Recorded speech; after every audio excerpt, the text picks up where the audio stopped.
What's up, everyone? Can everybody hear me okay? Trying out a new setup here to where we can stream to YouTube and Facebook at the same time. Multiple cameras, video. So the chance of it all working properly is very low. But we're going to try. So anyway.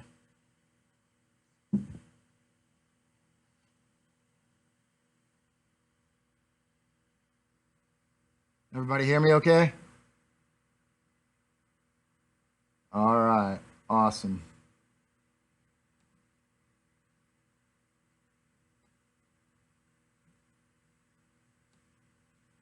We'll get started in just a second.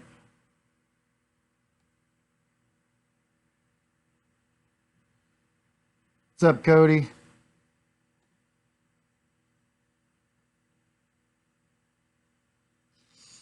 Okay, we got a decent amount of people in here. We'll go ahead and get started. First off, the reason I'm doing this video is, I get a ton of messages, people looking for help with their car. I don't think a lot of people share info about their car once they start going super fast. Not necessarily because they're hiding it, but they just don't really think of it. This takes a little bit of effort and time, and but it's not just sharing information. There's a lot of new products that I'm using on the vehicle that I want to share and promote the companies that help me. And also, one thing that struck me recently is I log my car with an Engage. I don't use a laptop in the car, and I use a second device called the ZT2 and gather a bunch more data that's very helpful. In fact, it was super helpful because on my 7-second pass, there was a major problem with that pass. And we'll go over the data log from the 7-second pass, and I'll show you what I saw and how I fixed it and all that. But anyway, first thing I want to do is let's just go over the way the car sits now. I want to do kind of like a front to back detail. If you guys are commenting, I can't see. I'm doing this by myself. So just you guys can comment amongst yourself or just funny comments. But if you want me to read it, we'll wait a little bit for that. All right, hold on one sec, guys.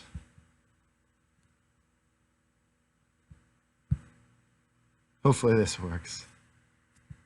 All right, look at that. Okay, so I guess to start from the part out, it's an MPR long block. This thing was built like 4 years ago. My car sat for quite a while. I went to the half-mile with it, but I never really made any big quarter-mile passes with it. We'll go over that later. MPR long block with their custom cams locked out, as you can see.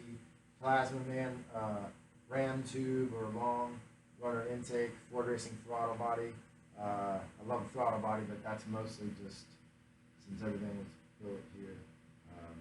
Why not? So Zona rotor turbos. These are the 105 68s. These are outdated. They have a new exhaust wheel. We're going to go over those turbos later on. The intercooler. This was a Bell Core, custom made by Hutch's Welding. All the new fabrication work, putting the new turbos on, the intercooler, all this. There's some pictures probably on my Facebook of this, my personal Facebook of this without the bumper on. Can't really tell much is going on, but the radiator was moved much further forward. Actually, I don't want to take it off, but you can see there's fans back there. I have 4 fans. This car is still going to see street duty on drag week, so it was built with that in mind. That's why I have my ice tank up front. This is less than optimal, and I'm reconsidering moving this, but it works for now. They run all tile hardware. They are part owner of Zona Rotor, if you guys didn't know that.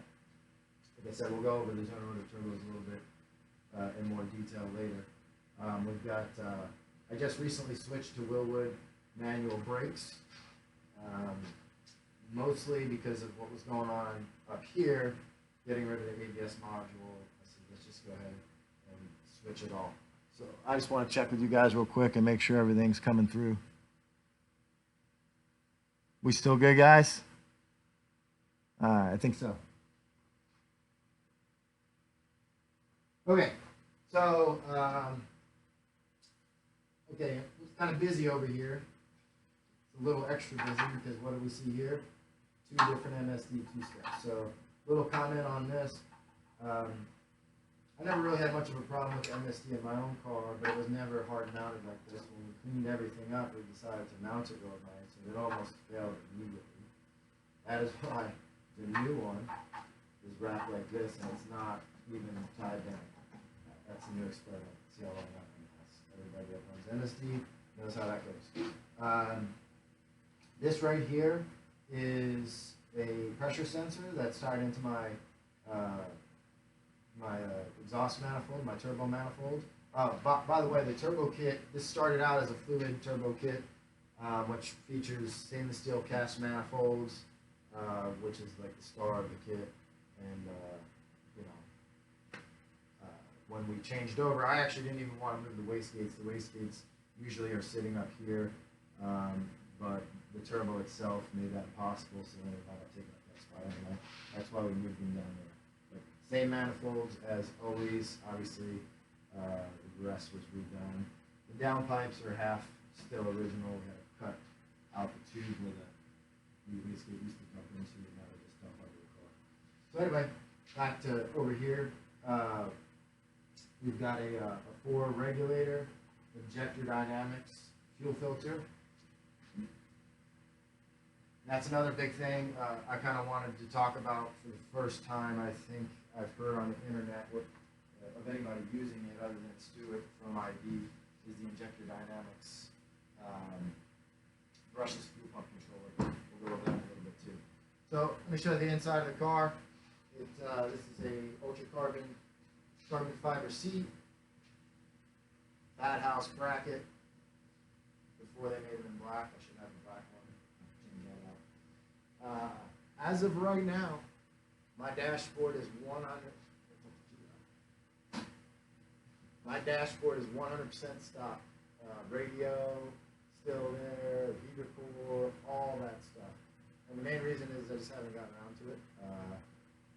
The car minimum weight for mod match is 3,400, and I was at 3,440 as it sits, so I didn't see a reason to start ripping stuff apart, and I already had problems getting there. Normally, all these panels are on, that panel there, the glove box I have out, because for mod nats I had some electrical issues that I had at one time. I haven't had a chance to put it all in, that's good. But, keep going. Oh, like I said, the Engage, I use this to log going down the track with the add-on data logger.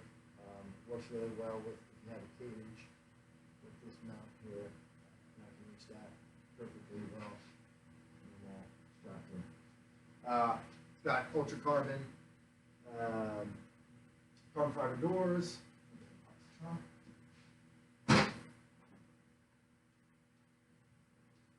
Back here, this is not permanent, so it's not super clean, but this is the Injector Dynamics brushless fuel pump controller, the ID BPC 100. And then this is the fuel cell. This car, eventually when this is done, I'm going to cut out the spare tire well and mount this nicer in a bigger cell. I'm probably going to move my battery back here and clean this all up nice, and you just have like a nice aluminum or carbon panel here. But this is just temporary. This piece right here is pretty badass. So we'll talk real quick about the Injector Dynamics deal, but I want to talk a little bit more in detail when I say background. What you have is you have one fuel pump. There's 2 fuel pumps in here. One fuel pump is supplying fuel to the engine. That is a brushless Walbro or TI automotive pump, which normally would fill like 500 liters per hour. Unless you have that, which allows it to fill 1,150 liters per hour, but it's variable, and it's super badass, and I love it. It's working flawlessly. In fact, this may well save not only my car, but my 7-second pass. If I did not have this, I don't think I would have ran 7s, and actually might have burned my car down as well. Or it would have just broken up and everything. We'll talk about that. We'll go over that. Let's see. Another cool thing on this car is it's got the deeper dish wheel. The rear end was redone by AC Carcraft, shortened, strengthened, all that kind of stuff. It has a PST drive shaft underneath. It has full BMR everything underneath except A-arms because they're stock. I have stock A-arms. I have BMR A-arms, I just haven't put them in yet. I also am switching over to Kelly Aiken spec struts for this setup. Right now I'm strange. So, real quick, this is a mess. Please ignore that. That's not normal. There's really nothing over here to look at. Behind here. Our stager. Alright, I just recently switched to it actually. I was running a smooth stage and relays and just switched to this for simplicity. And I'm using the controllers on. I run a hyper control, boost control. And that's about it on the car. And Woodwood brakes all the way around. Stock battery mafia. I'm actually gonna experiment some with batteries here soon, so that's going away.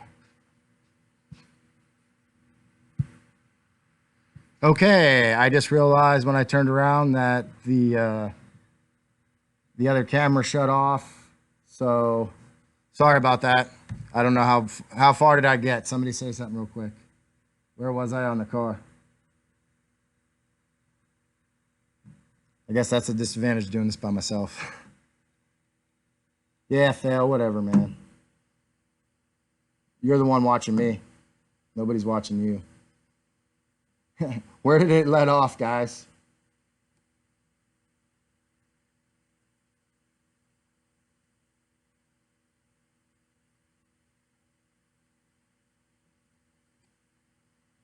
All right, real quick.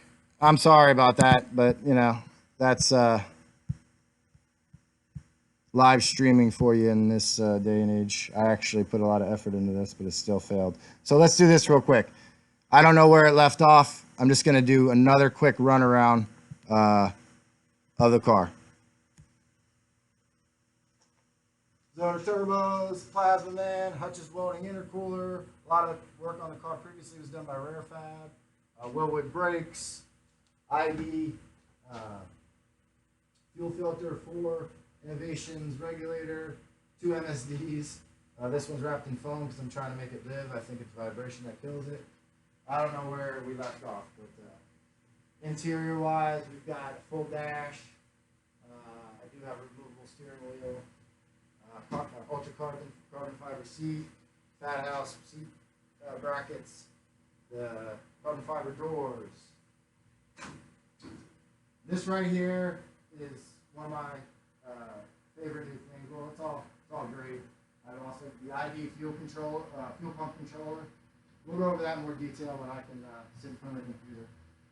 And we've also got the 6R stager and the hyper control boost controller, the CO2 bottle.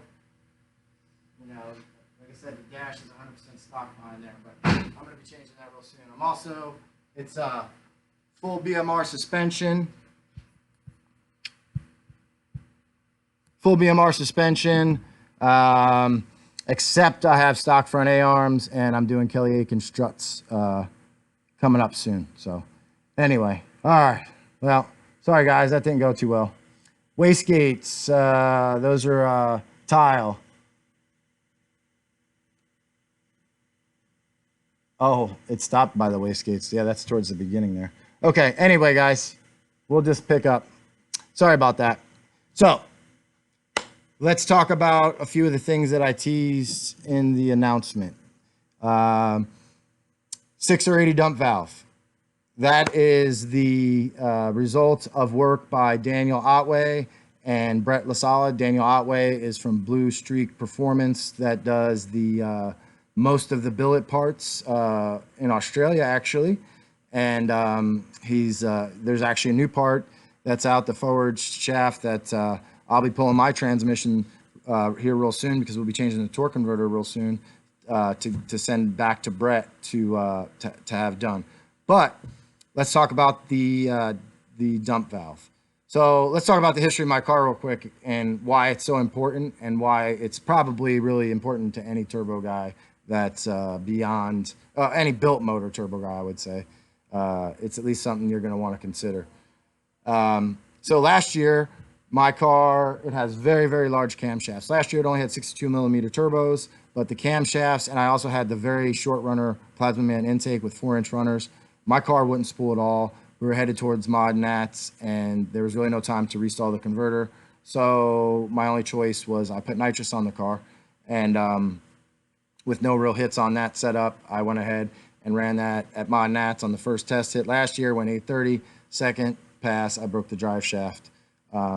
So what do I do in that situation? Well, I dream of a dump valve. You know, what's a dump valve? A lot of you guys don't know, so I guess I should explain that. So when you get to race transmissions, say 2 and 3 speed transmissions, power glides, and turbo 400s, you have most turbo guys that are at least very serious have converter dump valves, and what that does is it dumps the pressure from the going to the converter or at the converter to effectively raise the stall speed temporarily while you're on the trans brake. And there's lots of different ways to control it. You can have it on off, you can have a multi-stage dump valve with multiple valves, you can modulate it, but regardless, the point is you lower the pressure, stall goes up, and allows you to spool a car that may not normally spool, or spool a car faster that takes a little longer to spool than you might want it to. So, but I talked to many people about it, and I never really put the time in myself to dig deep into it. But we're lucky because Daniel and Brett did, and they had already been using it while this was all going on.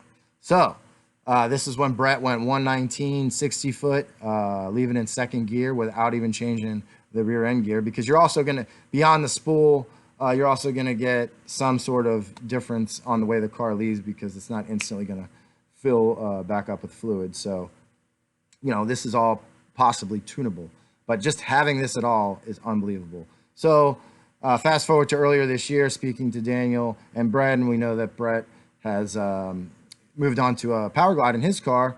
The conversation with Daniel came up about me wanting one, and he was like, well, hey, let's continue development on that. You know, they were just kind of shelving the product for a little bit. And so with my car now, not only the camshafts, but adding the 72 millimeter turbos, it was absolutely necessary. So, you know, how well does it work right now? My car is probably one of the worst case scenarios. The converter's very tight, 72 millimeter turbos, very large camshafts, and even timed for high RPM. And, you know, my car had issues right before mod nats. I got there Saturday morning. We didn't run Saturday, so you go into first round of qualifying was Sunday morning. So that very first pass, I stupidly decided to use my bump box and a little bit of driver error. Now, one thing I wanted to say about bump boxes and smooth, you know, how smooth they are and everything. You know, is one smoother than the other? The 6R80, the 6R stager is awesome. The smooth stage is awesome. But one way to make it even smoother and possibly help your drivetrain out is to wire your line lock into your trans brake button. So what I do is when I'm pulled up to the line, I have my foot light on the brake, and then when I hit my trans brake button, it holds my line lock that I used to run a burnout, but I only had very light pressure. So I'm able to bump through that, but it smooths it out and it holds some, you know, driveline tension. So, you know, possibly it can help save a ring and pinion or something like that. So anyway, I think I had too much brake pressure. It was my first pass and I got timed out. Then I went to go launch. I lifted because I didn't know what happened when I got timed out, and then I got back in it and it was really fast. But unfortunately, I didn't have a time slip. So then the second round, I decided, well, I'm just going to go up and do the same exact thing because it seemed well, although I didn't know how well it was going to launch because I had lifted because I freaked out when I got timed out. And unfortunately, I just annihilated the tires. Now, keep in mind with this dump valve, I last year with the same converter and smaller turbos, I couldn't even cut a 1.760 foot. I couldn't the excuse me. My car really needs to be above 4,500 to start making any kind of power, and I couldn't get the converter up past anywhere near 4,000. Now those passes I was launching at 4,800. But there's a lot to figure out there.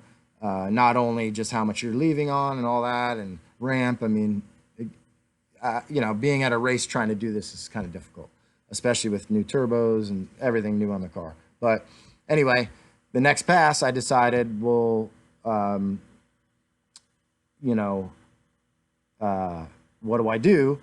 You know, it's first round of eliminations. I don't want to just go out there and blow off the tires again. So, and I knew the car was pretty fast otherwise. So I said, let me get overly aggressive. So I changed the boost ramp and I lowered launch way too much.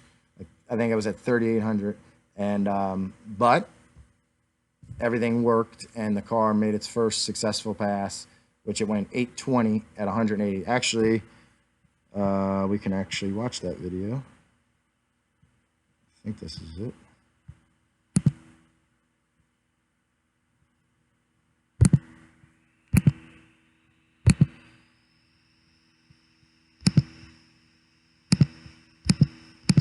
And that's not going to work. Okay, no big deal. You guys can see it on Facebook.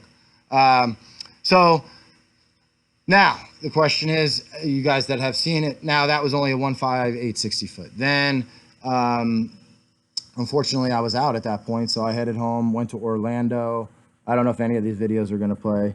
And all I did was raise the launch RPM 200 from where I was, which was like 37, 38, up to 41. And we got this, if this doesn't work.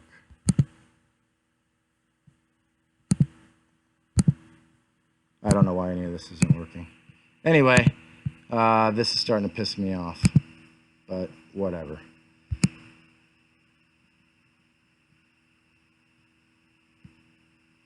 Here we go. Let's try it one more time. There we go. I think that's going to work. Nope.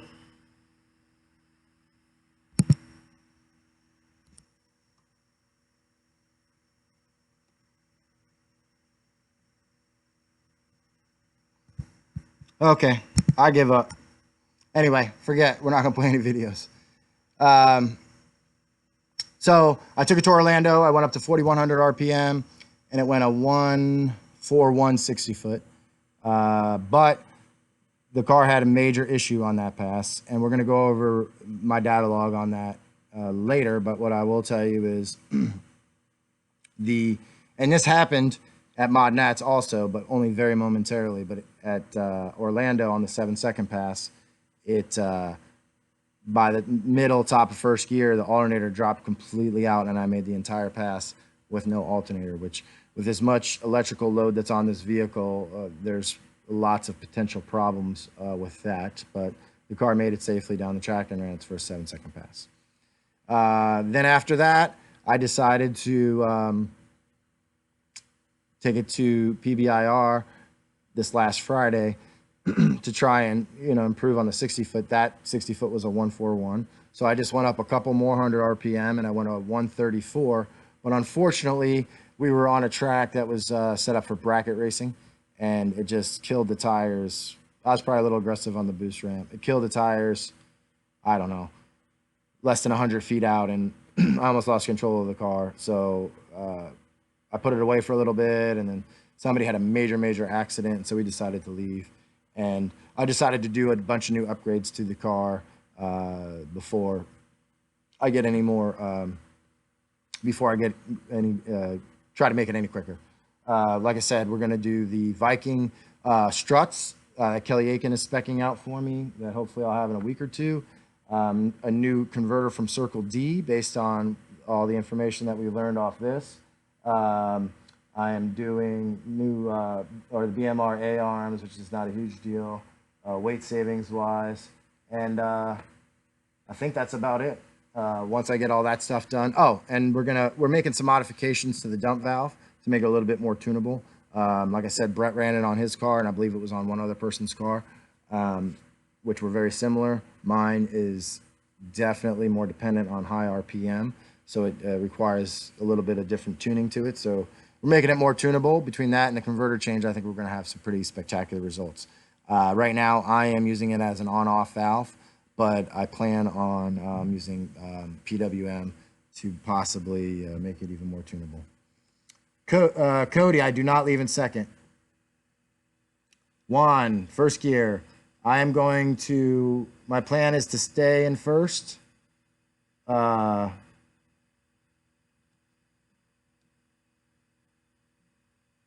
plan is to stay leaving in first gear until I can't go any quicker, and then I'll probably move on to second gear because no, I'm not dumping the pressure on the dump valve past the 60. Right on the brake. As soon as I lift it, it's back on. So anyway, that's pretty much the dump valve setup. Now, I don't really think that that's available, but and don't kill Brett with messages, you know, nonstop messages, but that's going to come via Brett Lasala's transmissions. One other thing I wanted to talk about with his transmissions that's in my transmissions that makes a car like mine live is the, here's the pump. This is the needle roller bearing. It replaces the plain old bush bearing there and really helps any kind of failures on the trans brakes or, you know, on a trans brake setup or for any big powered cars. So right now this is an option on any of the transmissions that Brett builds, and I would highly recommend that. Really, it's worth doing for anybody, I suppose, but certainly if you're a turbo guy. So very important there. The other thing, anybody have any questions about the dump valve?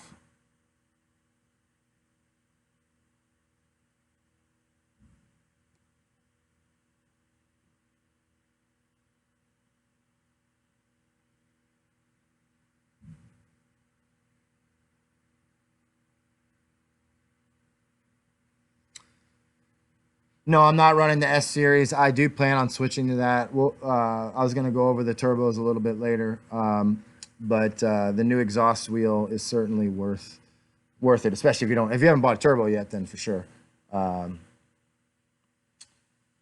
Chris Teeple, SCT.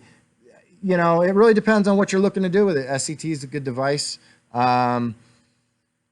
If you're interested in advanced data logging with your car on a stock computer, the Engage has more options, and we're going to go over one of the logs real soon, and I can show you all the additional data that I'm gathering. Now, if you don't need that additional data and you're not really into that and you just drive your car, then at that point the device is just delivering the tune, and they're both pretty good. More details on the pump. Okay, yeah, we're going to go over the pump next.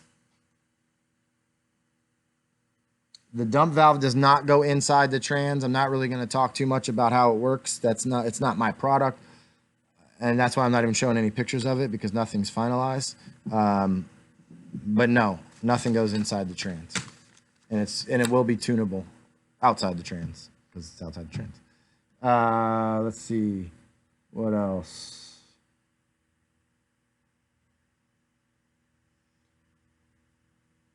How much is what, Cody? The dump valve? I don't know. Hopefully I'm not breaking up. It looks like I'm breaking up.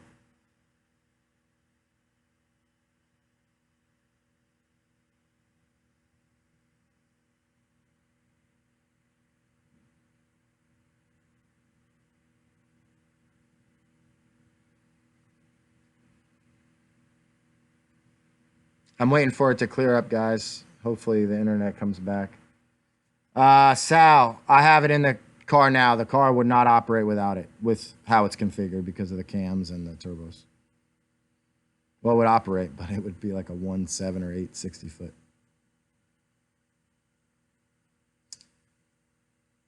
Kyle, my motor is lower compression, really. This engine was built 4 years ago.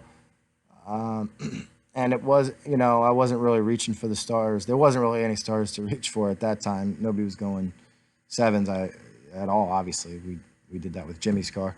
But I think it's 10.4. It's a flat top, so it's below 11. So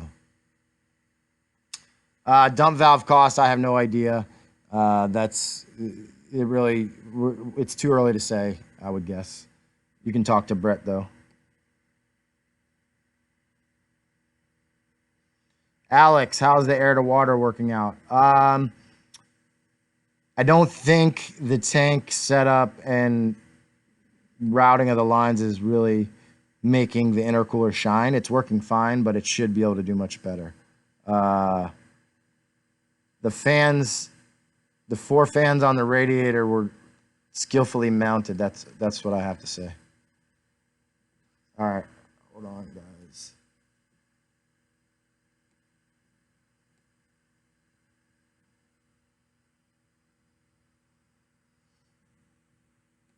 Okay, the dump valve does not go.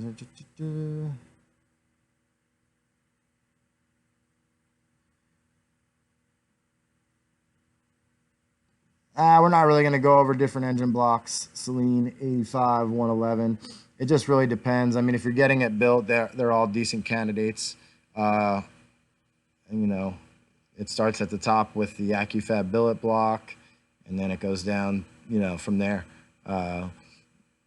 If you're going to sleeve the motor, a sleeved O-ringed engine of pretty much any generation is going to handle more power than you're going to throw at it anyway. Some guys are trying to run big power without sleeves now for some reason. They have worries about sleeves, but I say sleeve it. Okay. We're going to talk about the Injector Dynamics fuel pump controller. That's this unit right here. So basically, here's how this works. It's designed to maintain target pump speed in all conditions. So you have to consider first that the speed of the pump is going to be directly it's in direct relation to the flow of the pump. So if you maintain the same pump RPM, you're going to get the same flow. So what that basically means is it has full output from 100 PSI all the way down to 8 volts. If you've ever looked at a fuel pump flow chart from any company, really, you'll see as pressure goes up, flow goes down. As voltage goes down, flow definitely goes down. And that's what saved my car. I had the alternator dropped out, and this saved my car, and I have proof of it with data. I was still lean. I still had problems, but not because of this. And I'll explain to you guys what happened. So now what this pump or this controller can do is it takes the brushless pump and it can support up to 1,150 liters per hour, which is really more than your typical 3-pump setup. And it can maintain that under all conditions. So I mean, it's really an amazing setup. Right now, there's no, this isn't available yet.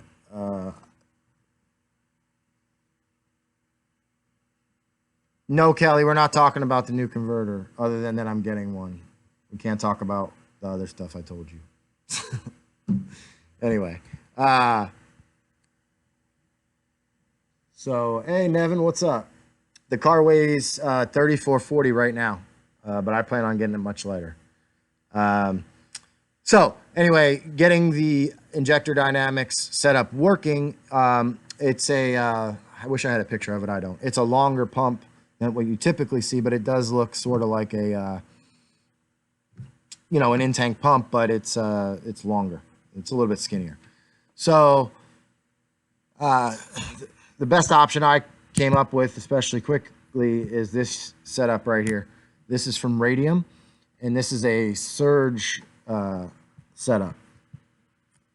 I showed you that in the trunk earlier, but this goes inside a fuel cell here. I think I can draw on this. Let's try it. So this sits in the fuel cell. Look at that. Ooh, I'm an artist. Like that. And then over here, I just have your typical Walbro 465 pump, okay? And what that does is that fills this canister here. And then inside this canister, right here is the big Mama Jamma brushless pump. Now, and then it has all the leads here at the top that connect right over conveniently to all these leads right here. So it was really a great setup. What I'm probably going to do is keep this setup. I did it kind of temporarily just to test the controller, but I'm going to keep this setup. And for my drag week, trips, I'm going to put the stock. I took the stock tank out for right now because I have this, so it was just extra weight. But I plan on putting the stock tank back in, running the car around on 93 octane on drag week, and then just switch to the fuel cell with whatever ethanol-based fuel I'm planning on using at the time, and make my passes, and then switch back over to 93 octane and get going. So,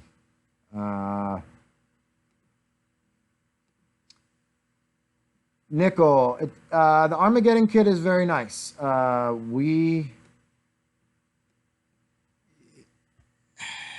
It's quality made.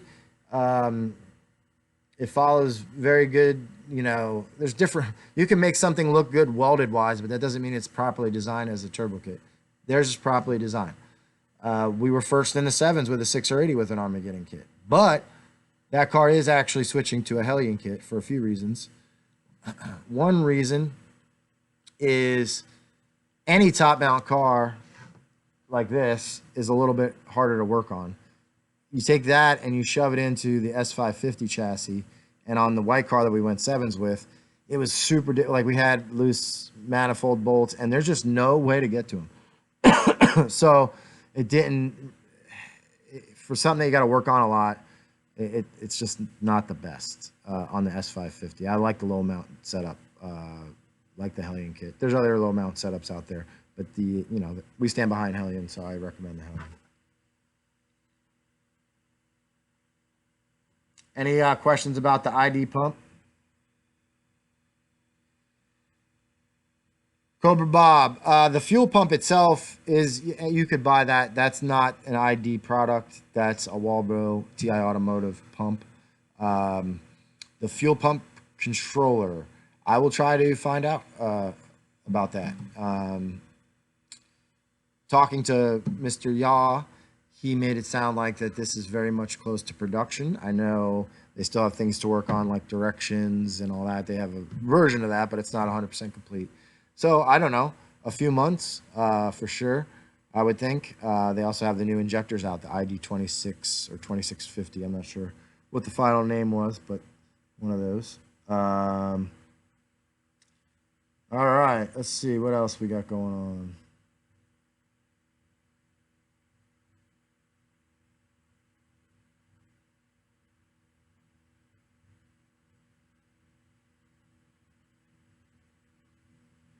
Okay, so that's the ID controller, the dump valve.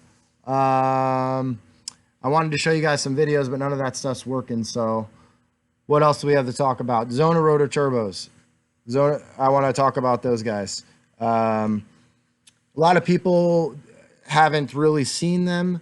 They're not extremely popular. Another company in our market that stands behind them hugely is Fat House, which I like Fat House a lot, and they use them. But they're really a great turbo. Now, if you consider the history of them, it might make a little bit more sense. First off, they're 100% USA made.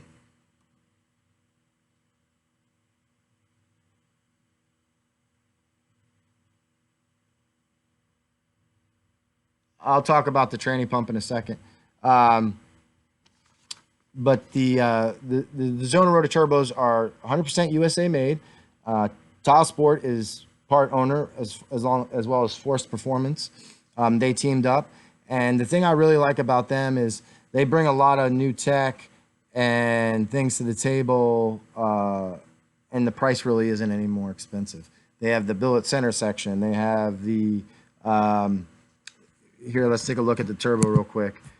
This is a new exhaust wheel that I don't even have on mine. Right here, you can see where. Hold on. this to work. See where this is here and this is here. So, you know, what that does is that they call that the UHF, which stands for ultra high flow. And the idea is to maximize the flow capacity and raise the efficiency of the turbo. And in testing, it's been huge. Now, you know, in some class racing, I think guys have done similar things themselves, modified them themselves. So I'm sure it's not exactly like this, but it's the same concept. So now you can buy a turbo ready to rock, just like that. And like I said, here's the billet center section. They actually just started coming out with a set, or they just came out with a set of mirrored turbos. I sold a set of those to Hutch's Welding for an F100 twin turbo Coyote swap he's doing. So we'll get you pictures of that when he gets that going. What else did I want to talk about? Another thing on the Zona rotor turbos is they have a patented bearing setup that's, you know, supposed to be much more efficient and, you know, works better. Obviously, I'm no expert, but I've had no issues here. I am another thing that I wanted to bring up about this setup, which I talked about online, and I never really cleared up as to which way I went. I am using the Turbo Smart oil pressure regulator for the turbos, and that seems to be working well. I'm monitoring oil pressure and pressure at the turbos, and that's fine. Nick, you're blowing tranny pumps in the second gen cars. Yeah, there are differences in the pump, but that roller bearing deal from La Sala is probably a better fix.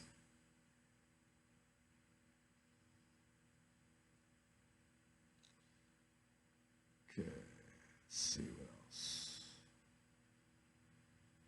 else. My turbos, they're 72 millimeter compressor wheels. The model number is a 105. Mine are 105 68s. The new ones, they just came out with a whole new line based on a 69 millimeter exhaust wheel. That's the S wheel, the UHF wheel, ultra high flow. But mine are 72 68s, which are definitely on the large size. But once the car gets going, I mean, it really rocks. So really, with this new dump valve setup and a couple tweaks to the converter, I'm very hopeful now. You know, a lot of people have asked me, you know, what's the plan with the car? When are you putting a turbo 400 or a glide in it? Never. I'm never doing that. You know, do I want a car like that? Yes, but it's not going to be this car. I can't go out and do another car right now. I wish I could, but for right now, this is it. But when I'm ready to build a race car, I'm going to build a race car, and that one's going to be over here, and I'm going to take to races, and it's never going to see the street. This car is going to stay like this, stay a 6 or 80, and, you know, it doesn't really fit any classes, except, you know, we've got Mod Nats, we've got Texas 2K, we've got World Cup has a crossover now for the Mod Nats. We got to work on the rules there. I'll probably roll race it, half mile, all that stuff. Drag week is going to be a huge thing. I plan on doing drag week and maybe even Rocky Mountain race week. So it's just going to be my all-around car, and it's always going to have a 6 or 80 in it. I do plan on making it decently lighter, at least while I'm not on drag week. It has to get a little heavier for drag week for things like getting the fuel tank in it and all that. But right now, like I said, it has the stock A-arms. It has the stock steering, electric steering. The dash is 100% stock. The carpet, you know, carpet's heavy. A lot of people change that to lightweight carpet. Things like that. I'm going to cut out the trunk and redo the trunk. I could always switch to lighter brakes. I don't know if I'll go that far because I don't want to run super lightweight brakes on drag week. And that's why I run these Willwood vented rotor brakes. But I don't know. I mean, if I'm really chasing a number, I could always throw a set of super lightweight Willwood or TBM brakes on there. So there's lots of opportunity. I mean, I could switch it over to methanol and get rid of the intercooler. There's lots of opportunity. But like I said, it's 3440 right now. If I could get it to 33 or 3250, somewhere in there, I'd be real happy.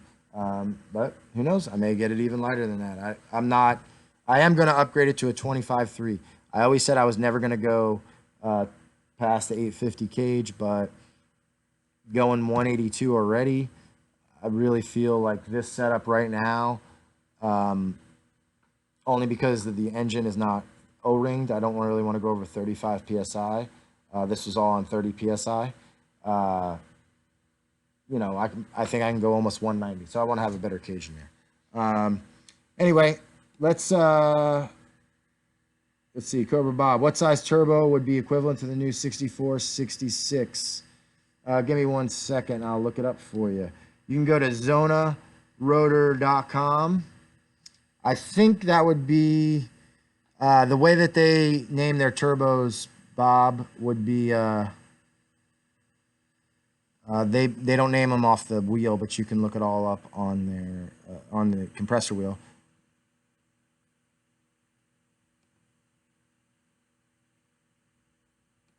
Hold on a sec. Sorry, it's loading. Okay, you can go to ZonaRotor.com. See.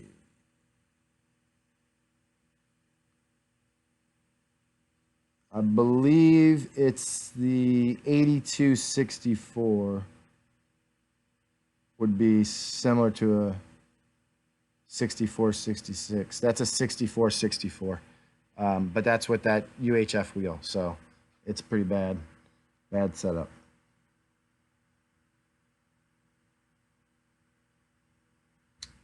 Let's see.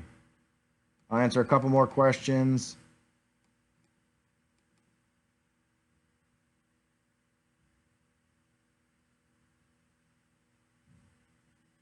Why are you limiting me to a 1.1, Daniel? 109 maybe. Who knows? I don't think I'll get there with the first gear leave. I'm eventually probably switch to a second gear setup. But anyway, let's see. Hassan, which boost controller? I use the Hyper Control from Hyperactive. It's the same boost controller they use in NHRA Pro Mod. They have to use it. It's mandated. Although it's a great controller, there's nothing wrong with it. Although I think I would like the features of an AMS 2000. But in its basic form, it works similar.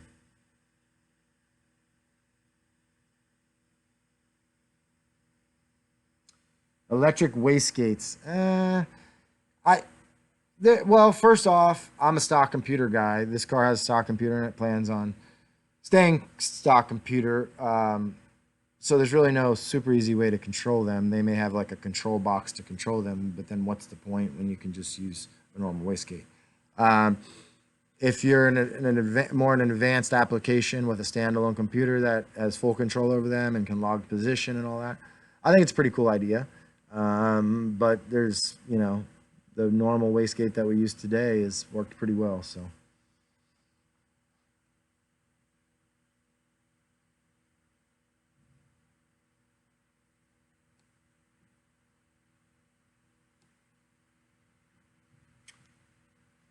Roger, the fuel system updates. We just went over that. Is there anything in particular you wanted to know about? We've got the ID fuel pump controller, which basically runs the pump, the brushless pump, and maintains the same RPM. Let's go over the log real quick. I think there's some people that want to see that as well. So, let's see here. Okay, so remember earlier I told you that we lost battery voltage, so let me show you that first. Can you guys read the names and numbers on the screen?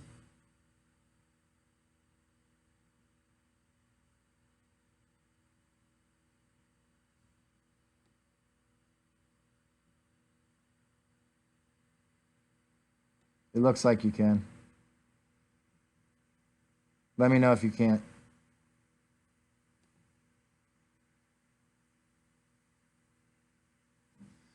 So this is RPM to start. You'll see down here, here's all the parameters. And then here's VBAT, which is battery voltage. We were at 15 volts on launch. I have it pumped up in the tune. And I believe my load on my system, and or my alternator is so weak, I just killed it. And once it reaches that RPM and heavy load, it just took a crap. And as you can see, it stayed low. I mean, 12.1. It got as low as 11.3, 11.8, and then recovered back up the minute I lifted off the gas. Not very helpful. So now let's go over a couple things as to what went well and what didn't. So now this is also going to involve the aftermarket or the add-on data logging, which is the Zytronic ZT2 data logger. We're going to go ahead and start selling that and put together packages for you guys that want to do this with an Engage. But what that device does is it can log a handful of different things, and then it has a serial connection that plugs right into the back of the Engage, and then it brings it together, the log, just like this. So if you look at this right here, this is FP RPM, fuel pump RPM. I'm actually logging my fuel pump, the RPM of the fuel pump, which is an output from the Injector Dynamics controller. So here, if we go back a little bit, just at idle, it's at 10,000 RPM. And then as I build boost, it's at 21,000 RPM. And then up here, it's at 27,000 RPM. And that's a direct relation to the output of the pump. And then this logging this lets me know for sure that it's working properly. Now, this is adjustable. You can adjust as to what boost it gets to max RPM, which I have set to right around 14 PSI. And then also at what flow you'll have, and I have that turned all the way up to 1150. On this pass, I estimate, somewhere in the 1450 range. So this is what went well. It was able to maintain pump RPM, no problem. Now let's look at fuel pressure. Now I'm going to turn off fuel pump RPM to keep some of this off, and battery voltage. Fuel pressure. So normally you log fuel pressure, and this is what you get. So I'm running like 55 base. My car doesn't make much vacuum at all, so it's only seeing, at idle, it's at 52 PSI. Then as I go up, the fuel pressure goes up because fuel pressure, rail pressure is going to be the rail pressure plus or minus boost. So at 55, so at this point I'm probably making 10 PSI. Well, I don't have to say probably because we have that. Well, I guess I'm not making 10 PSI. Well, this isn't going to be exact, and I'll tell you why in a second. But roughly, it's going to be your base pressure. I'm actually only making 7.3 PSI because I'm also logging boost through the ZT2. Turn that back off for a second. Then the fuel pressure goes up. So there you can see, you got to kind of know what boost you're at to know if the fuel pressure is right. Or the nice thing about this, the logging software I'm using here is based off of Megalog Viewer. This is actually for big stuff, but it's the same software pretty much. So what I did was I created a custom field that takes that and boost and maps it as differential fuel pressure. So at that point, it should always be what your base pressure is. So over here, it's 55. Then you can see here it goes up to 58. So my differential pressure is higher than my base pressure. So why? Well, probably because I have my fuel pump RPM turning up too fast. I can probably not turn it up right here, and that's why the fuel pressure at any one point is a little on the high side, because the pump RPM is too high. But it's a minor amount and nothing to worry about. So I'm logging fuel pressure, fuel pump RPM. I also now remember. Okay, so now let's talk about when the voltage went bad. Right? I said, look at this. Differential fuel pressure didn't move. Fuel pressure or voltage tanked, and the ID fuel pump controller saved the day. Sorta. Problem is the low voltage has effects in other areas, and you can't see it on this graph, but what it did was it really messed up my mass air meter. and you can see it in the air load. So right here at 30 pounds of boost, I'm seeing 3.3 engine load, which is probably about right. And then all of a sudden you see engine load tank. And the reason it tanked is because the mass air meter started reading wrong. And when the mass air meter started reading wrong, the fueling was way off. So I'm at 0.86 lambda, and that's with the short-term trims trying to add 17 psi. So the whole way down the track, eventually it caught up a little bit at the end, and I was at 8.2 lambda with it adding 27%. And the only reason it was even able to do this was because it at least maintained fuel pressure. If fuel pressure also dropped, I might have burned the engine up and or had a really crappy pass. I don't know which would have been worse. The other cool thing about the ZT2 is it has its own wideband. So that's what this right here is, lambda external. Let me turn off some of this other stuff.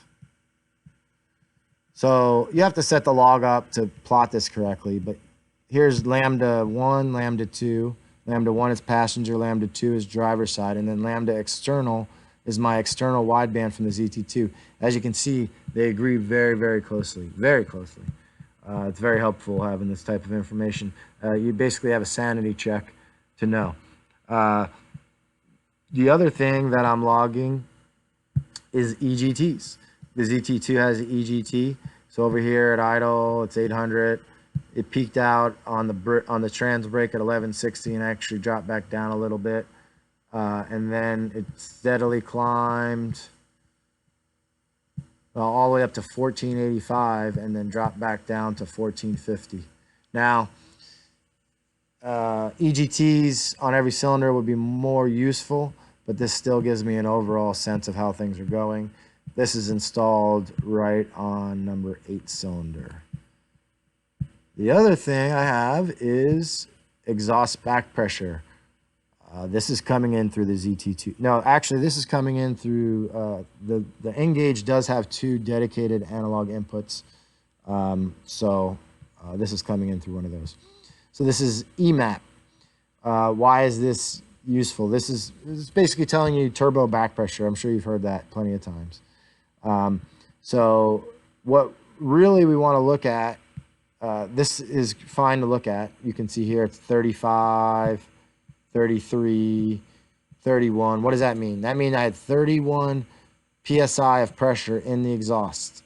But what we really want to know is the ratio between that and boost. So I made a math channel for that, or a custom channel. Turbo back pressure. So this is my turbo back pressure. So once the car gets going, you can see my turbo back pressure is 105. It gets as bad as like 109, I think I saw. But it's really like 10. It's actually below 10 down here, which is why it leaves poorly, probably. But it's just over, there's one, looks like in second gear it goes up to 112. Anyway, that's very, very good. So there's nothing to worry about there. Torque converter slip. This is just something you can normally log. As you can see, I'm seeing the converter's unlocked. I would normally lock it, but it wouldn't lock. And I'm seeing 7 to 8% slip. A 7% slip at the top, which isn't awful unlocked, but we're gonna try and tighten that up since we now have the spool valve to be able to get the car back where we want it on launch. Let's see, what else do we have here? I believe that is all the auxiliary inputs that we have on the N-Gauge. So basically what you're looking at on the N-Gauge and the ZT2 is, so you've got the N-Gauge, and that's logging your normal computer parameters, PIDs. Then you have 2 dedicated analog inputs that you don't need any extra hardware for, just a wire that you supply the signal to. I've got both of those going to my turbo back pressure sensors. Then you've got the ZT2 box, which I'm just going to go off memory, but it has a dedicated map sensor. It has a dedicated EGT you have to buy the sensors, but inputs, dedicated map input, dedicated EGT input. It has at least 2 more analog inputs. And I think I'm missing something. Well, one other thing I didn't show you because I didn't really get a good log to show you is part of the dump valve is you cannot log converter pressure, but I installed a sensor on the car and a line so we can measure that, and that's a very important number to look at when you're dialing in a dump valve. So if this is something you're planning on doing down the road, the ZT2 setup where you can add all these additional sensors is probably a good idea.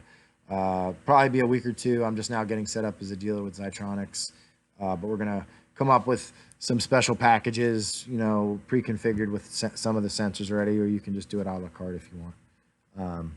Anybody have any questions about that log? Eric Holiday, I can't teach you anything cool. You're the cool kid on the block. We're just trying to half-ass simulate data logging that you can already do with your fancy standalones. We're doing converter pressure now, fuel pump RPM. I don't know if you saw any of that. Scott, can dump valve be used for low power NA? I mean, never really heard of anybody trying it on other applications, but I suppose you could. Interesting. I don't know how high it would go if you dump it all the way down.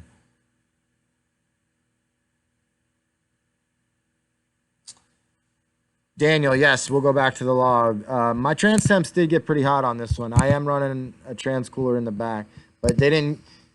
Whoops, I didn't mean to do that. Sorry.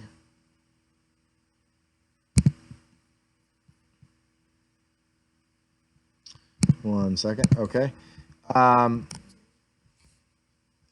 The trans fluid temps, there's a pretty big delay in how quickly those read. They didn't really change on the brake, but and they stayed pretty good through the first couple gears, and then at the finish line they were 184. But look at that, they really get up there. Wait, oh no, that's not. I was looking at my coolant temp. That's not bad at all. My coolant temp went up a little bit. It wasn't too bad, but there you go.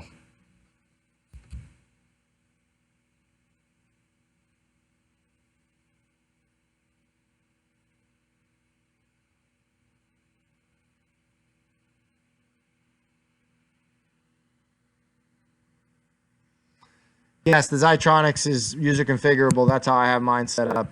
I just have, like I said, right now I've got map, EGT, the wideband, and then on the user inputs on the ZT2, I'm doing fuel pressure and converter pressure.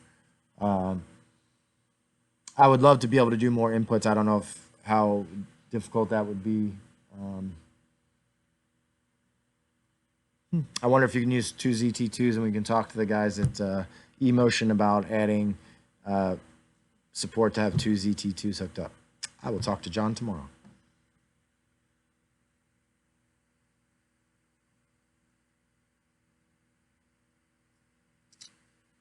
Yeah, Eric. Yeah, I definitely need a G meter. We should be able to add that. I don't know. We need a better box. I mean, the ZT2 is great, and it's nice that it's plug and play, and logs together with the OBD2 very well. That's the best solution. But we need a ZT2 on steroids. One thing I did get is another thing I'm going to log is Tony from T1. This is when I talked about my alternator issues. He mentioned this sensor. So just out of pure curiosity, this can measure the amp draw going down the track. I can feed this into the ZT2 to 0 to 5 volt sensor. The spool difference on my car, I mean, you can't even say there's a spool difference because it didn't spool before. Before I had to, I mean, you could probably round it off at say like 1,000 RPM with the first version of the dump valve. Before I couldn't really get to 4,000 ever, 3,800, and I was able to get the 4,800 at Mod Nats, and it might have went more, but I was on there pretty long. So I'd say a good 1,000 RPM, and you know, I'm hoping for even more with the changes.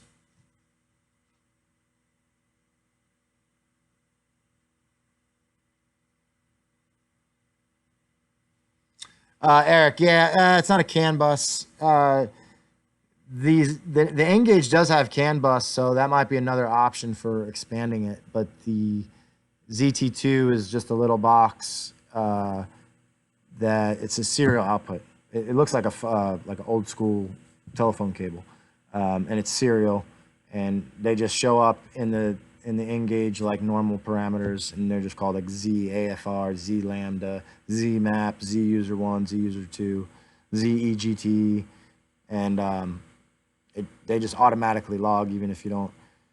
I don't even think you. I think they just might show up even if you don't have a ZT2 plugged in. But if you have a ZT2 plugged in, then everything logs automatically. I think you have to go into the N-Gage and configure what the sensors are. You can do it on the ZT2 on their own data logging software, but it doesn't pass through any of the configuration. But it's pretty sweet. I think that's, you know, if I can get the N-Gage to get more inputs in, you know, for how I use the car, I'll never need a standalone. Motec is supposedly working or has working 680 control, but I don't really see the need to do that for how I use the car.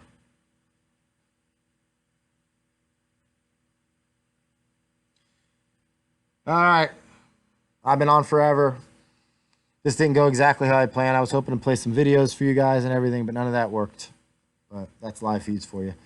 Anybody have any final questions? Mitchell Page, that's what Eric said. G meter, accelerometer. I mean, technically, I don't know that HP Tuners has it mapped out, but I have the addresses for the G meter on the newer stuff. I'm not sure, like the factory one, and it works. It's very accurate. I don't know if these cars have G meters. 2011s.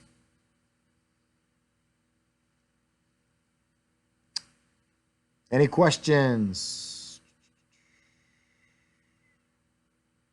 Hey, Matt, what's up?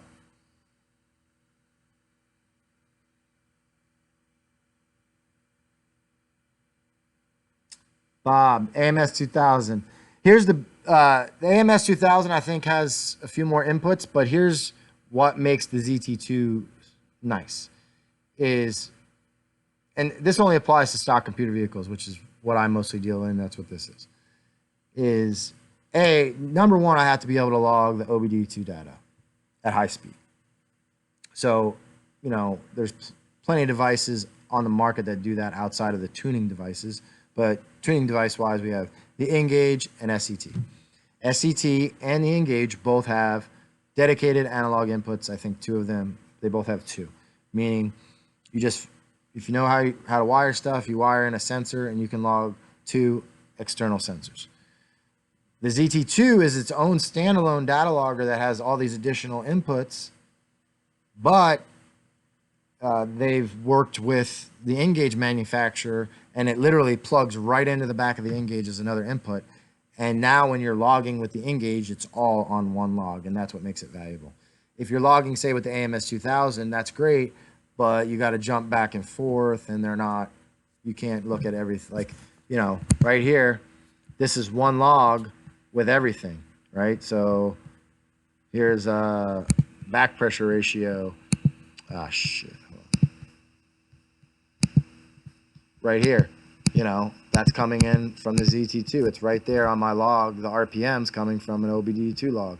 So that's really what makes the ZT2 so much nicer than any other option out there, is because of the OBD2 component. I mean, it's a great logger anyway. It has its own standalone logger. I'm sure plenty of people use it. You can hook up a gauge directly to it, I believe, so like you could, if you wanted to put an AFR gauge in the car, running off the AFR ZT2 AFR, it plugs right in, and it just all works.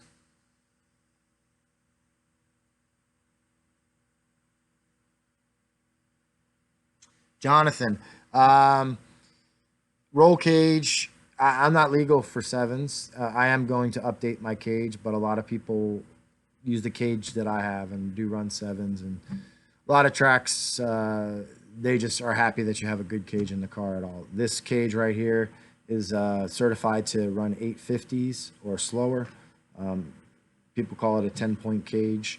It doesn't have the funny car deal around you or any of that stuff. After that, to go sevens, you should have a 25.5 or a 25.3 spec chassis, which is a much bigger deal, much more expensive. Both of those have the funny car deal around your head, and I will be updating this to one of those very soon.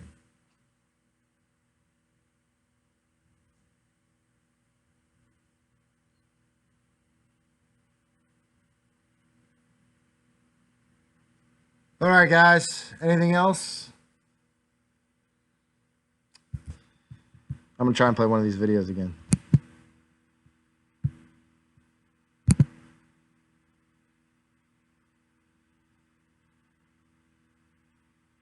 Man, that's pissing me off.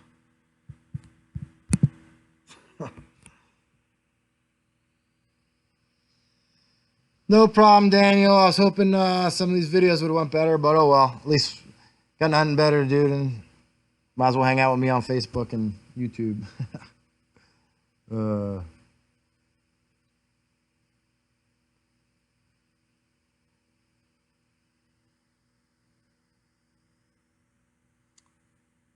right, guys, I'm signing off. Next time I'm going to have somebody here to help me, so that way when something cuts off, I know. But anyway, thanks for joining us, and we'll see you next time.